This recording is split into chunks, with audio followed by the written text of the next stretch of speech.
যিনি প্রত্যেকটি বলের মধ্যে ভেরিয়েশন নিয়ে এসে প্রতিপক্ষ ব্যাটসম্যানদের খাওয়ান নাকানি চুবানি এবং প্রতিপক্ষ দলের করে দেন এক করুণ পরিণতি।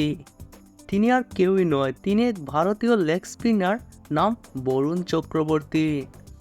তার বলের বেলকিবাজি বুঝতে না পেরে আউট হয়ে অসহায়ের মতো মাঠ ছাড়তে হয় ব্যাটসম্যানদের। আর তিনিই একমাত্র বোলার যিনি ওভারের ৬টি বল ৬টি ভিন্ন ভিন্ন ভেরিয়েশন রেখে করতে সক্ষম।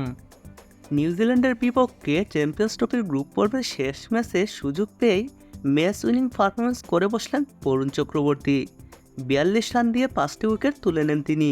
একই সঙ্গে ৫টি বড় রেকর্ডও করেন তিনি। চ্যাম্পিয়ন্স ট্রফিতে এটি কোনো ভারতীয় বোলারের জন্য করা দ্বিতীয় সেরা পারফরমেন্স। এর আগে রবীন্দ্র জাদেজা নিয়েছিলেন ৩৬ রানে ৫ উইকেট, বরুণ চক্রবর্তী নিলেন ৪২ রানে ৫ উইকেট। অথচ সেই বরুণ চক্রবর্তী ছিলেন না ভারতের প্রাথমিক স্কোয়াডে। তিনি ওপেনার যশস্বী জয়সওয়ালের পরিবর্তে দলে অন্তর্ভুক্ত হয়েই দেখান এক চমক। তিনি কখন লেগ ব্রেক করেন আর কখন গুগলি করেন সেটা ব্যাটসম্যানরা বুঝে ওঠার আগেই চলে যেতে হয় সাজঘরে। দলের সুযোগ পেয়ে বরুণ এটা প্রমাণ করতে সক্ষম হন যে তিনি ভারতীয় দলের এক অবিচ্ছেদ্য অংশ।